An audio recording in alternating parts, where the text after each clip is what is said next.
आज हम अब तक लिखी गई सबसे इन्फ्लुएंशियल सेल्फ डेवलपमेंट बुक्स में से एक में गहराई से जा रहे हैं, the 7 habits of highly effective people, जो स्टीवन आर कोवी ने लिखी है। यह सिर्फ प्रोडक्टिविटी या सक्सेसफुल दिखने के बारे में एक किताब नहीं है, यह उस तरह का इंसान बनने के बारे में है जो अंदर से बाहर तक नेचुरली सक्सीड होता है। तो हाईली इफेक्टिव होने का वास्तव में क्या मतलब है? इसका मतलब कॉन्फिडेंट दिखना या हर आर्ग्यूमेंट जीतना नहीं है। असली इफेक्टिवनेस गहरी होती है। यह स्ट्रॉन्ग कैरेक्टर, क्लियर वैल्यूज और सही काम करने की एबिलिटी के साथ शुरू होती है, तब भी जब कोई देख नहीं रहा हो। और अगर हम ईमानदार रहें तो हमारे ज्यादातर स्ट्रगल्स टैलेंट की कमी से नहीं आते हैं। वे डेली फ्रिक्शन, घर पर मिसअंडरस्टैंडिंग्स, काम पर टेंशन और छोटे कॉन्फ्लिक्ट्स से आते हैं जो बड़े बन जाते हैं। शायद आपके पास ऐसे पल आए होंगे जहां आपने चाहा कि कोई और पहले बदले, लेकिन कोवी का मैसेज सिंपल और पावरफुल है। किसी भी रिलेशनशिप में लास्टिंग चेंज आपसे शुरू होता है। असली सवाल यह नहीं है कि क्या वे बदलेंगे, यह है कि क्या मैं बदलने के लिए तैयार हूं। जब आप अंदर से ग्रो करते हैं तो आपके आसपास सब कुछ शिफ्ट होने लगता है। आप बेहतर कम्युनिकेट करते हैं, आप प्रेशर को अलग तरह से हैंडल करते हैं, आप ऐसे रिलेशनशिप्स बनाते हैं जो सिर्फ सर्वाइव नहीं करते, वे समय के साथ और स्ट्रांग बन जाते हैं। और सबसे अच्छी बात यह है कि ये आइडियाज काम करते हैं, चाहे आप कोई भी हों। अगर आप एक पेरेंट हैं तो वे आपको अपने बच्चों के साथ और गहराई से कनेक्ट करने में मदद करते हैं। अगर आप एक प्रोफेशनल हैं तो वे आपको ट्रस्ट और क्लैरिटी के साथ लीड करने में मदद करते हैं। अगर आप बस अपनी लाइफ को इंप्रूव करने की कोशिश कर रहे हैं तो वे आपको खड़े होने के लिए एक सॉलिड फाउंडेशन देते हैं। इसलिए यह किताब एक इंटरनेशनल बेस्ट सेलर बन गई, जबकि कई self help books quick tricks पर फोकस करती हैं। लोगों को इंप्रेस कैसे करें, कॉन्फिडेंट कैसे साउंड करें। कोवी कुछ ज्यादा लास्टिंग चीज पर फोकस करते हैं। कैरेक्टर, पर्सनैलिटी थोड़ी देर के लिए एक अच्छा इंप्रेशन क्रिएट कर सकती है, लेकिन कभी न कभी लोग महसूस कर लेते हैं कि रियल क्या है। कैरेक्टर वह है जो रहता है, कैरेक्टर वह है जिस पर लोग ट्रस्ट करते हैं। इस समरी में हम सभी 7 हैबिट्स के जरिए एक सिंपल प्रैक्टिकल तरीके से चलेंगे ताकि आप उन्हें आज से ही रियल लाइफ में अप्लाई करना शुरू कर सकें। तो अंत तक मेरे साथ बने रहें, क्योंकि ये सिर्फ सुनने के लिए अच्छे आइडियाज नहीं हैं। ये ऐसी हैबिट्स हैं जो जेन्युइनली आपके फ्यूचर की डायरेक्शन को बदल सकती हैं। हैबिट 1 पूरी तरह से प्रोएक्टिव होने के बारे में है, लेकिन रियल लाइफ में प्रोएक्टिव होने का वास्तव में क्या मतलब है? साइकोलॉजिस्ट विक्टर फ्रैंकल ने एक बार एक पावरफुल ट्रूथ समझाया था। उन्होंने कहा कि हम हमेशा कंट्रोल नहीं कर सकते कि हमारे आसपास क्या होता है। लाइफ हमारे ऊपर ऐसी सिचुएशंस फेंकती है जो अक्सर अनफेयर, अनएक्सपेक्टेड और अनकंफर्टेबल होती हैं, लेकिन एक चीज है जो कोई हमसे छीन नहीं सकता। हम कैसे रिस्पॉन्ड करते हैं, यह चूज करने की फ्रीडम, वह चॉइस हमेशा हमारी होती है। प्रोएक्टिव होने का मतलब है कि आप दूसरे लोगों की ओपिनियंस, वर्ड्स या बिहेवियर को अपने इमोशंस को कंट्रोल नहीं करने देते। लोग आपको जज कर सकते हैं, आपको क्रिटिसाइज कर सकते हैं या आपके बारे में बुरा बोल सकते हैं, लेकिन एक प्रोएक्टिव इंसान उन चीजों को अपनी सेल्फ वर्थ डिसाइड नहीं करने देता। जब कोई नेगेटिवली बोलता है तो यह अक्सर इस बारे में ज्यादा बताता है कि वे दुनिया को कैसे देखते हैं, बजाय इसके कि आप सच में कौन हैं। उनके शब्द उनके माइंडसेट को रिफ्लेक्ट करते हैं, आपकी वैल्यू को नहीं। प्रोएक्टिविटी का मतलब यह भी है कि सिचुएशंस अनप्लेजेंट होने पर भी स्टेडी रहना। खराब मौसम, ट्रैफिक जैम्स, डिलेज या छोटी डेली फ्रस्ट्रेशंस एक प्रोएक्टिव इंसान के इनर बैलेंस को डिस्टर्ब नहीं करती। मुश्किल समय के दौरान भी, चाहे वह फाइनेंशियल स्ट्रगल हो, फेलियर हो या लॉस हो, वे बिना लगातार शिकायतों के शांति से अपना काम करना जारी रखते हैं। वे रियलिटी से इनकार नहीं करते, लेकिन वे रियलिटी को खुद को कुचलने भी नहीं देते। प्रोएक्टिव का उल्टा रिएक्टिव है। रिएक्टिव लोग अपने एनवायरनमेंट से कंट्रोल होते हैं। जब कुछ गलत होता है तो उनका मूड तुरंत नेगेटिव हो जाता है। अगर कोई उनके साथ बुरा बिहेव करता है तो वे गुस्से या उदासी के साथ रिस्पॉन्ड करते हैं। उनकी इमोशनल स्टेट बदलती रहती है। यह डिपेंड करता है कि बाहर क्या हो रहा है। स्टीवन कोवी ने एक बार सैक्रामेंटो में एक लेक्चर के दौरान एक powerful real life story share की। जब वे बोल रहे थे, ऑडियंस में से अचानक एक महिला खड़ी हो गई। वह इमोशनल और एक्साइटेड दिख रही थी, जैसे कि वह कुछ जरूरी कहना चाहती हो, लेकिन जब उसने देखा कि लोग उसे घूर रहे हैं तो वह अनकंफर्टेबल महसूस करने लगी और धीरे से वापस बैठ गई। लेक्चर खत्म होने के बाद कोवी उससे बात करने गए। उन्हें पता चला कि वह एक नर्स थी जो एक सीरियसली बीमार पेशेंट की फुल टाइम केयर करती थी। वह पेशेंट लगातार उस पर चिल्लाता था, उसके हर काम को क्रिटिसाइज करता था और कभी एक बार भी उसे थैंक यू नहीं बोला। दिन पर दिन इस बिहेवियर ने उसे इमोशनली ड्रेन कर दिया था। उसने अपनी जॉब से नफरत करना शुरू कर दिया था और बहुत नाखुश महसूस करती थी। उस दिन का लेक्चर प्रोडक्टिविटी के बारे में था। कोवी ने समझाया था कि कोई भी आपको इमोशनली हर्ट नहीं कर सकता जब तक आप अलाउ न करें। कोई भी आपको मिजरेबल नहीं बना सकता जब तक आप मिजरेबल होना चूज न करें। जब उस महिला ने यह सुना तो उसके अंदर कुछ क्लिक हुआ। उसे अचानक एहसास हुआ कि रिस्पॉन्ड करना या रिस्पॉन्ड न करना उसकी चॉइस थी। उसने बाद में कोवी को बताया कि वह बिना रियलाइज किए उदासी को चूज कर रही थी। अब वह समझ गई थी कि खुशी और दर्द उसके अपने हाथों में थे। दूसरे लोगों का बिहेवियर अब उसके इमोशंस को कंट्रोल नहीं कर सकता था। एक रिएक्टिव इंसान का मूड एक टेलीविजन की तरह होता है जिसे रिमोट पकड़े हुए कोई और कंट्रोल करता है। कोई भी आ सकता है और किसी भी समय चैनल बदल सकता है, लेकिन एक प्रोएक्टिव इंसान रिमोट अपने हाथों में रखता है। वे तय करते हैं कि वे कैसा फील करते हैं, वे तय करते हैं कि वे कैसे रिस्पॉन्ड करते हैं, वे तय करते हैं कि वे कौन बनते हैं। एक प्रोएक्टिव इंसान यह चिंता करने में एनर्जी वेस्ट नहीं करता कि दूसरे क्या सोचते हैं या क्या कहते हैं। उनकी पावर भीतर से आती है और वहीं से सच्ची इफेक्टिवनेस शुरू होती है। हैबिट 2 को begin with the and in mind कहा जाता है और यह एक सिंपल लेकिन पावरफुल सवाल से शुरू होता है। आपकी लाइफ में सबसे ज्यादा क्या मायने रखता है? Begin with the and in mind का मतलब है कि आपके डेली एक्शंस आपकी डीपेस्ट वैल्यूज और आपकी लाइफ के पर्पस से मेल खाने चाहिए। आपको अपना पहला कदम उठाने से पहले अपनी फाइनल डेस्टिनेशन पता होनी चाहिए। जब आपकी डेस्टिनेशन क्लियर होती है तो आप जो भी फैसला लेते हैं वह नेचुरली आपको सही डायरेक्शन में ले जाता है। रोजमर्रा की जिंदगी में हम अनगिनत प्रॉब्लम्स और चिंताओं का सामना करते हैं। हमेशा कुछ न कुछ होता है जो हमारा अटेंशन मांगता है। वर्क प्रेशर, फाइनेंशियल स्ट्रेस, जिम्मेदारियां और एंडलेस चैलेंजेस। इस सारे शोर के बीच हम अक्सर भूल जाते हैं कि हमारे लिए सच में क्या इंपॉर्टेंट है। पेरेंटिंग को एक एग्जाम्पल के रूप में लें। पेरेंट्स अपने बच्चों को एक कंफर्टेबल लाइफ देने के लिए बहुत कड़ी मेहनत करते हैं। वे अच्छी एजुकेशन, सिक्योरिटी और मटेरियल सपोर्ट देना चाहते हैं, लेकिन दिन रात काम करने के प्रोसेस में कई पेरेंट्स धीरे धीरे अपने बच्चों के साथ टाइम बिताना बंद कर देते हैं। वे भूल जाते हैं कि मटेरियल चीजों से परे बच्चों को प्यार, अटेंशन और इमोशनल सपोर्ट की जरूरत होती है। अगर आप सच में अपने बच्चों से प्यार करते हैं तो इसे अपने दिल में महसूस करना काफी नहीं है। आपको इसे हर दिन दिखाना होगा। आपके शब्द, आपके एक्शंस और आपकी प्रेजेंस उस प्यार को क्लियरली रिफ्लेक्ट करनी चाहिए।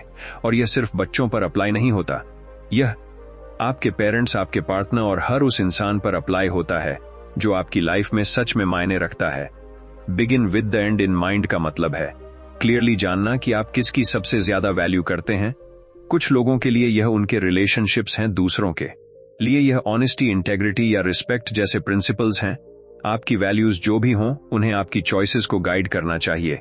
जब आप अपने खुद के प्रिंसिपल्स के खिलाफ एक्ट करते हैं तो आप धीरे धीरे इनइफेक्टिव बन जाते हैं। चाहे आप कितने भी बिजी या सक्सेसफुल दिखें, लाइफ को एक घर बनाने की तरह सोचें। इससे पहले कि आप औजार उठाएं या कंस्ट्रक्शन शुरू करें, आप पहले अपने दिमाग में एक क्लियर ब्लूप्रिंट बनाते हैं। अगर आपके बच्चे हैं तो घर सेफ और चाइल्ड फ्रेंडली होना चाहिए।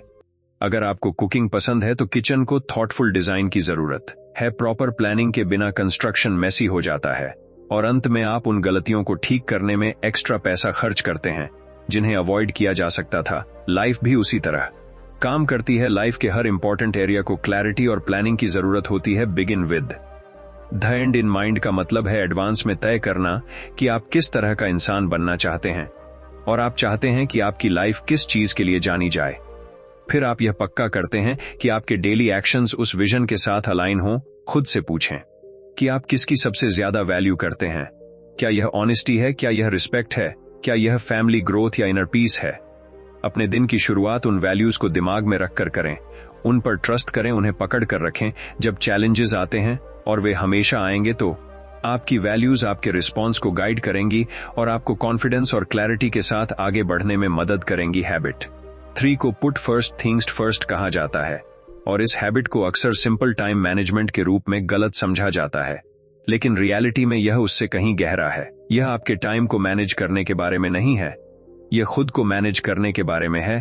ह्यूमन बीइंग्स होने के नाते हमारे पास कुछ बहुत खास है। Self awareness. हम अपने खुद के बिहेवियर को ऑब्जर्व कर सकते हैं, अपनी चॉइसेस को इवैल्यूएट कर सकते हैं, और जब हमें रियलाइज होता है कि हम कुछ गलत कर रहे हैं तो डायरेक्शन बदल सकते हैं। यह एबिलिटी हमें बाकी सभी लिविंग बीइंग्स से अलग करती है और हैबिट 3 पूरी तरह से इस पावर को समझदारी से यूज करने पर बनी है। जब हमारे पास हैंडल करने के लिए बहुत सारे टास्क्स होते हैं तो पहला स्टेप क्लियर प्रायोरिटीज सेट करना है। कुछ लोग प्लानर्स, कैलेंडर्स या डू लिस्ट्स यूज करते हैं, दूसरे इंपॉर्टेंट काम को ट्रैक करने के लिए बोर्ड्स या रिमाइंडर्स बनाते हैं। फिर भी यह सब करने के बाद भी हम में से कई लोग अभी भी अपने मोस्ट इंपॉर्टेंट टास्क्स को समय पर पूरा करने में फेल हो जाते हैं। जब ऐसा होता है तो असली प्रॉब्लम सेल्फ डिसिप्लिन की कमी नहीं है, असली इशू यह है कि हमारी प्रायोरिटीज हमारे दिमाग और दिल में गहराई से नहीं जुड़ी हैं। हमने सच में कनेक्ट नहीं किया है कि ये टास्क्स क्यों मायने रखते हैं। हमने खुद से नहीं पूछा है कि वे हमारी लिस्ट में सबसे ऊपर होने के लायक क्यों हैं। जब आप अपनी प्रायोरिटीज के पीछे की वजह क्लियरली समझते हैं तो मोटिवेशन नेचुरली फॉलो होता है। स्टीवन कोवी इसे खूबसूरती से समझाते हैं जब वे कहते हैं कि टाइम मैनेजमेंट चैलेंज नहीं है, सेल्फ मैनेजमेंट है। पुट फर्स्ट थिंग्स फर्स्ट का मतलब है अपनी हाईएस्ट प्रायोरिटी को अपनी लाइफ में पहली जगह देना। इसका मतलब एक बहुत पावरफुल स्किल सीखना भी है, ना कहने की एबिलिटी। जब आपका शेड्यूल पहले से ही फुल है तो आपको उन टास्क्स को ना कहना होगा जो आपकी टॉप प्रायोरिटीज के साथ अलाइन नहीं होते। हर अपॉर्चुनिटी आपके टाइम की हकदार नहीं होती, हर रिक्वेस्ट हाँ की हकदार नहीं होती। एक सिंपल कहानी है जो इसे क्लियरली समझाती है। सैंड्रा नाम की एक महिला को एक कम्युनिटी प्रोजेक्ट की चेयरपर्सन बनने के लिए कहा गया। ये एक अच्छा कॉज था और प्रोजेक्ट मीनिंगफुल लग रहा था, लेकिन सैंड्रा के पास पहले से ही कई इंपॉर्टेंट जिम्मेदारियां थीं। फिर भी उसने प्रेशर महसूस किया और मान गई। बाद में सैंड्रा ने अपनी पड़ोसी कोनी को उसी प्रोजेक्ट में ज्वाइन करने के लिए इनवाइट किया। कोनी ने ध्यान से सुना और फिर पोलाइटली जवाब दिया। उसने कहा कि प्रोजेक्ट इंटरेस्टिंग और वैल्यूएबल लग रहा था, लेकिन दूसरे कमिटमेंट्स की वजह से वह पार्टिसिपेट नहीं कर पाएगी। उसने इनविटेशन के लिए सैंड्रा को सिंसियरली थैंक यू कहा और कॉन्फिडेंस और काइंडनेस के साथ मना कर दिया। उस पल ने सैंड्रा को कुछ इंपॉर्टेंट रियलाइज कराया। वह भी ऐसा कर सकती थी। वह प्रेशर में हाँ कहने के बजाय पोलाइटली ना कह सकती थी। प्रोजेक्ट अच्छा था, लेकिन कोनी अपनी टॉप प्रायोरिटीज जानती थी और उनकी रिस्पेक्ट करती थी, इसलिए उसके पास मना करने की हिम्मत थी। जब आपकी प्रायोरिटीज आपके दिमाग और दिल में क्लियर होती हैं तो ना कहना आसान हो जाता है। और जब आप अपनी प्रायोरिटीज को प्रोटेक्ट करते हैं तो आप नेचुरली अपनी लाइफ के मोस्ट इंपॉर्टेंट काम को पूरा करने के लिए टाइम ढूंढ लेते हैं। सेल्फ डिसिप्लिन से ज्यादा आपको जिसकी सच में जरूरत है वह है स्ट्रांग विल पावर, जो सबसे ज्यादा मायने रखता है उसे चूज करने और उस पर पहले एक्ट करने की विल। हैबिट 4 है थिंक विन। यह हैबिट उन सॉल्यूशंस को ढूंढने के बारे में है जो आपको और उन लोगों को बेनिफिट देते हैं जिनके साथ आप इंटरैक्ट करते हैं। एक विन माइंडसेट मानता है कि लाइफ को एक कंपटीशन होने की जरूरत नहीं है, जहां एक इंसान तभी सक्सीड होता है जब दूसरा इंसान हारता है। जब भी कॉन्फ्लिक्ट्स उठते हैं, चाहे फैमिली मेंबर्स, फ्रेंड्स या कॉलीग्स के साथ, तो किसी तरह के सॉल्यूशन की हमेशा जरूरत होती है, लेकिन उस सॉल्यूशन की क्वालिटी रिलेशनशिप का फ्यूचर तय करती है। अगर एक इंसान जीतता है और दूसरा हारता है तो रिलेशनशिप थोड़ी देर के लिए सर्वाइव कर सकता है, लेकिन यह कभी स्ट्रांग या लॉन्ग लास्टिंग नहीं बनेगा। विन ही एकमात्र अप्रोच है जो रियल हार्मनी क्रिएट करता है। इमेजिन करें कि काम पर किसी कॉलीग के साथ आपका डिसएग्रीमेंट है। मुद्दे को अवॉइड करने या कॉन्वर्सेशन को डोमिनेट करने की कोशिश करने के बजाय आप ओपनली प्रॉब्लम डिस्कस करते हैं। आप सुनते हैं, आप अपना पर्सपेक्टिव समझाते हैं और साथ मिलकर आप एक ऐसा सॉल्यूशन खोजते हैं जो आप दोनों के लिए काम करता है। साथ ही आप सिचुएशन को पावर स्ट्रगल में बदलने नहीं देते। कोई भी इंसान दूसरे को कंट्रोल करने की कोशिश नहीं करता। रिलेशनशिप बैलेंस्ड रहता है और दोनों साइड्स रिस्पेक्टेड फील करती हैं। जब लोग विन एटीट्यूड के साथ काम करते हैं तो कोऑपरेशन नेचुरली कंपटीशन की जगह ले लेता है। टीम्स स्ट्रांग होती हैं जब मेंबर्स यह साबित करने की कोशिश करने के बजाय कि कौन बेहतर है, एक दूसरे को सपोर्ट करते हैं। इस तरह का कोऑपरेशन बेहतर रिजल्ट्स और हेल्थियर वर्क एनवायरनमेंट्स की ओर ले जाता है। अब एक सिचुएशन के बारे में सोचें जहां आप बॉस हैं और आप एक एम्प्लॉई से डिसएग्री करते हैं। टेक्निकली आपके पास बहस जीतने की अथॉरिटी हो सकती है। एम्प्लॉई शायद चुप रह सकता है सिर्फ इसलिए क्योंकि उसे अपनी जॉब खोने का डर है, लेकिन अगर आप उस पल में जीत भी जाते हैं तो आप एक्चुअली लॉन्ग रन में हार जाते हैं। आप लोगों को ओवरपावर करके मोटिवेट नहीं कर सकते। वे आपके लिए काम करना जारी रख सकते हैं, लेकिन बिना एंथुसियाज्म, क्रिएटिविटी या कमिटमेंट के ट्रू लीडरशिप के लिए ह्यूमिलिटी की जरूरत होती है। भले ही आप हायर पोजीशन पर हों, अक्सर कॉम्प्रोमाइज करना और सुनना बेहतर होता है। दूसरों को चुप कराने के लिए पावर यूज करना शॉर्ट टर्म कंट्रोल ला सकता है, लेकिन यह ट्रस्ट को डिस्ट्रॉय करता है। जब एम्प्लॉइज वैल्यूड और रिस्पेक्टेड फील करते हैं तो वे और इफेक्टिव और लॉयल बन जाते हैं और अपना बेस्ट देने के लिए और विलिंग होते हैं। विन थिंकिंग पर बना वर्क प्लेस हर किसी को बेनिफिट देता है। एम्प्लॉइज मोटिवेटेड रहते हैं, प्रोडक्टिविटी इंप्रूव होती है और कंपनीज स्ट्रांग होती हैं। आपको लगातार नए लोगों को हायर और ट्रेन नहीं करना पड़ता, क्योंकि आपकी टीम आपके साथ रहना और ग्रो करना चाहती है, और यह हैबिट वर्कप्लेस तक लिमिटेड नहीं है। विन लाइफ के हर रिलेशनशिप पर अप्लाई होता है, चाहे वह आपका पार्टनर हो, आपके बच्चे हों, आपके दोस्त हों या आपके पड़ोसी भी। कॉन्फ्लिक्ट्स इनेविटेबल हैं, लेकिन जब आप उन्हें विन माइंडसेट के साथ अप्रोच करते हैं तो कुछ पावरफुल होता है। ट्रस्ट गहरा होता है, अंडरस्टैंडिंग बढ़ती है और रिलेशनशिप्स समय के साथ और स्ट्रांग और लविंग बन जाते हैं। हैबिट 5 है seek first to understand then to be understood. और यह हैबिट हमारे दूसरों के साथ कम्युनिकेट करने के तरीके को पूरी तरह बदल देती है। उस आखिरी बार को याद करें जब किसी ने आपके साथ कोई पर्सनल प्रॉब्लम शेयर की थी। क्या आपने सच में सुना था, या उनके बोलने से पहले ही आप अपने दिमाग में एडवाइस प्रिपेयर कर रहे थे? क्या आपने उनकी फीलिंग्स को समझने की कोशिश की, या आपने सिचुएशन को फिक्स करने की जल्दबाजी की? रियल कम्युनिकेशन तब शुरू होता है जब हम पहले दूसरे इंसान को समझने की कोशिश करते हैं, तभी हम उनसे हमें समझने की उम्मीद कर सकते हैं। यह हेल्थी और मीनिंगफुल कम्युनिकेशन की फाउंडेशन है। हम रीडिंग, राइटिंग, स्पीकिंग और लिसनिंग के जरिए कम्युनिकेट करते हैं। बचपन से हम सालों बिताते हैं यह सीखने में कि ठीक से रीड, राइट और स्पीक कैसे करें, लेकिन अजीब बात है कि कोई हमें सच में सुनना नहीं सिखाता। और फिर भी लिसनिंग सबसे पावरफुल कम्युनिकेशन स्किल है। कम्युनिकेट करने का सबसे अच्छा तरीका तुरंत एडवाइस देना नहीं है, बल्कि जेन्युइनली यह समझने की कोशिश करना है कि दूसरा इंसान क्या कहने की कोशिश कर रहा है। गुड लिसनिंग तब होती है जब आप खुद को दूसरे इंसान की सिचुएशन में रखते हैं। जब आप दुनिया को उनकी आंखों से देखते हैं तो आप न सिर्फ उनके शब्दों को बल्कि उनके इमोशंस को समझना शुरू करते हैं। जब हम सच में नहीं सुनते हैं तो हम बिना समझे रिस्पॉन्ड करते हैं। हम प्रॉब्लम समझने से पहले सॉल्यूशंस ऑफर करते हैं, लेकिन जब हम एम्पैथी के साथ सुनते हैं तो हम डिस्कवर करते हैं कि दूसरा इंसान एक्चुअली कैसा फील कर रहा है। तभी हम ऐसी एडवाइस ऑफर कर सकते हैं जो सच में हेल्प करती है। या कभी कभी हमें रियलाइज होता है कि एडवाइस की जरूरत भी नहीं है, कभी कभी सुना जाना ही काफी होता है। स्टीवन कोवी इस आइडिया को एक पावरफुल कहानी के साथ समझाते हैं। एक बार एक आदमी एक ऑप्टोमेट्रिस्ट के पास गया क्योंकि उसे साफ देखने में परेशानी हो रही थी। उसने डॉक्टर को बताया कि उसकी विजन ब्लरी हो गई थी। उसे ठीक से एग्जामिन करने के बजाय ऑप्टोमेट्रिस्ट ने अपने खुद के चश्मे उतारे और उसे दे दिए। उसने कहा, इन्हें पहन लो, मैं इन्हें सालों से यूज कर रहा हूं और ये मेरे लिए परफेक्टली काम करते हैं। मेरे पास घर पर एक एक्स्ट्रा पेयर भी है। आदमी ने उस पर भरोसा किया और चश्मे ट्राई किए, लेकिन मदद करने के बजाय उसकी विजन और खराब हो गई। सब कुछ पहले से ज्यादा धुंधला दिख रहा था। ऑप्टोमेट्रिस्ट ने जोर दिया कि चश्मे एक्सेलेंट थे और उसे साफ देखने के लिए और कोशिश करने को कहा। आदमी ने बार बार कोशिश की, लेकिन चाहे उसने कितनी भी मेहनत की वह अभी भी ठीक से नहीं देख पा रहा था। फिर ऑप्टोमेट्रिस्ट ने उसे पॉजिटिवली सोचने को कहा। आदमी ने जवाब दिया, मैं पॉजिटिवली सोच रहा हूं, लेकिन मैं अभी भी साफ नहीं देख सकता। यह सुनकर ऑप्टोमेट्रिस्ट परेशान हो गया। उसे अनअप्रिशिएटेड फील हुआ। आखिरकार उसका मानना था कि वह जेन्युइनली मदद करने की कोशिश कर रहा था। रियल लाइफ में हम में से कई लोग बिल्कुल उस ऑप्टोमेट्रिस्ट की तरह बिहेव करते हैं।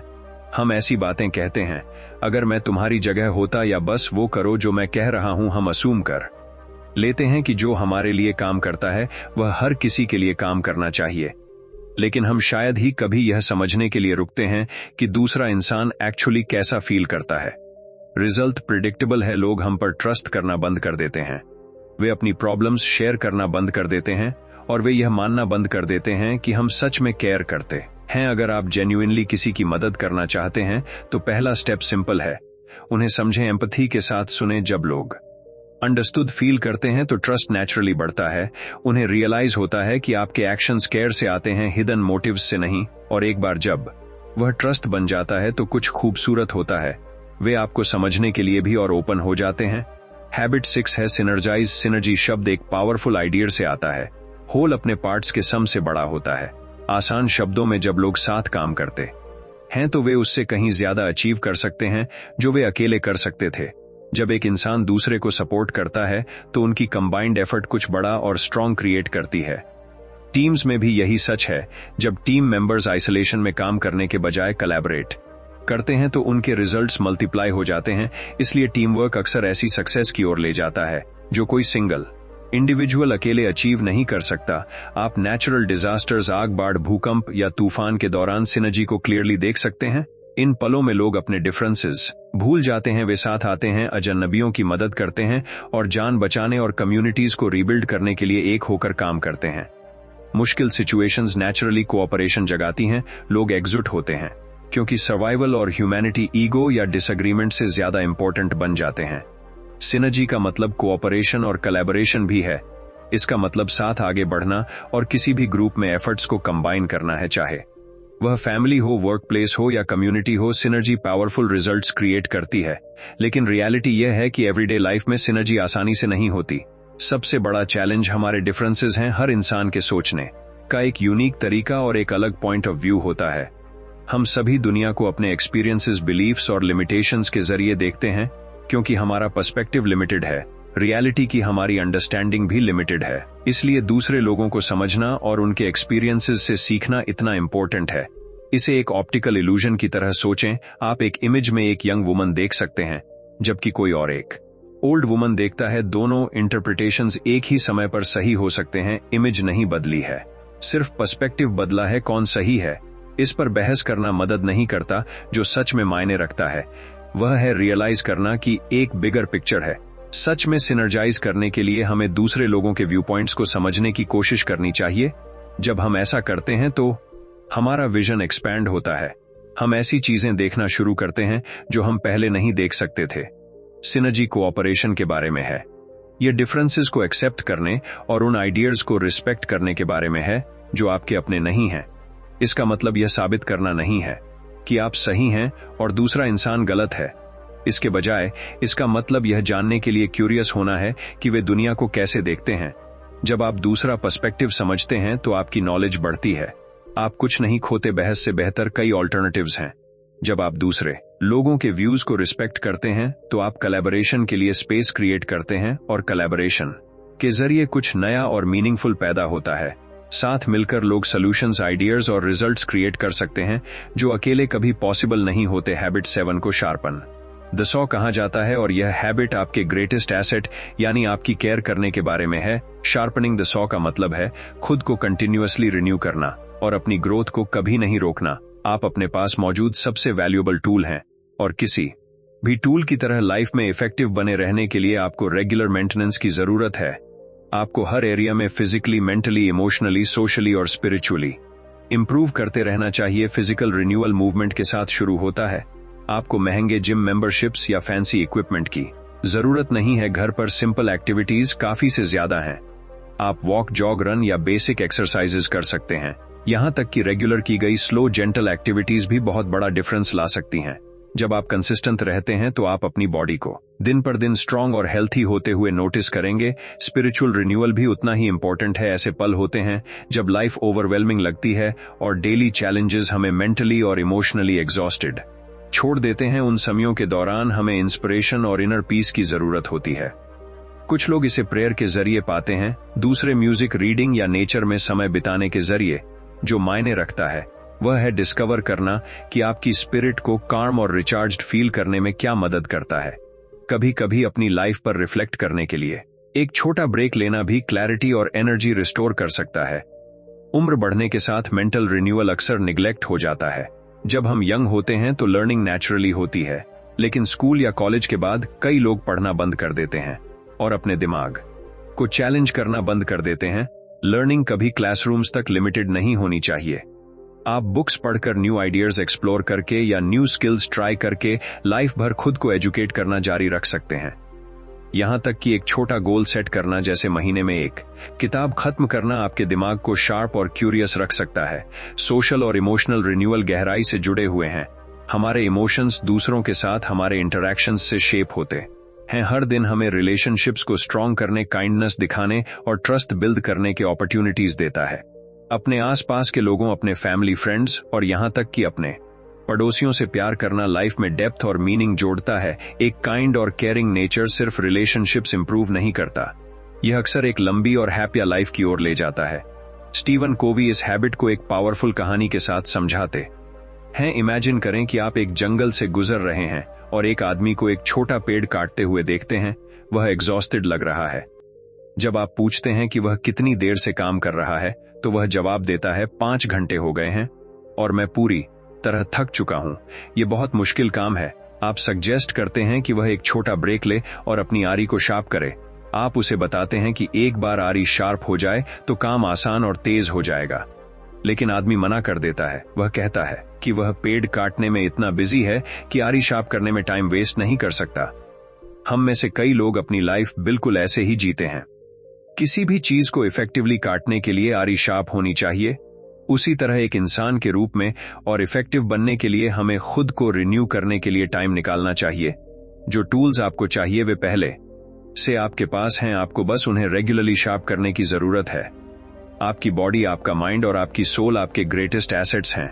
उन्हें रिन्यू करने के लिए टाइम निकालना कभी ना भूलें, क्योंकि जब आप ऐसा करते हैं तो आप सिर्फ हार्ड वर्क नहीं करते, आप बेटर लाइव करते हैं। कंक्लूजन, अब तक आपने हाईली इफेक्टिव पीपल की 7 हैबिट्स सीखी हैं। पहली हैबिट हमें प्रोएक्टिव होना और अपनी चॉइसेस की रिस्पॉन्सिबिलिटी लेना सिखाती है।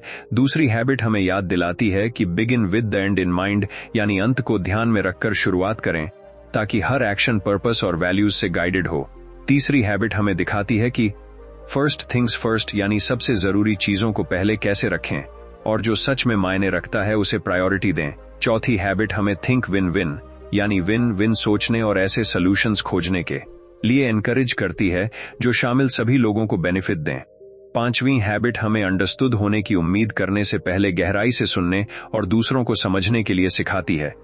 छठी हैबिट हमें सिनर्जी की पावर याद दिलाती है, ऐसे रिजल्ट्स क्रिएट करने के लिए साथ काम करना जो हम अकेले कभी नहीं कर सकते थे।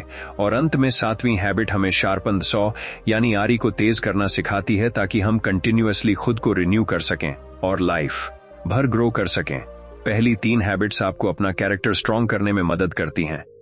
अगली 3 हैबिट्स दूसरों के साथ आपके रिलेशनशिप्स इंप्रूव करती हैं और फाइनल हैबिट आपको जीवन भर इन क्वालिटीज को मेंटेन करने में मदद करती है।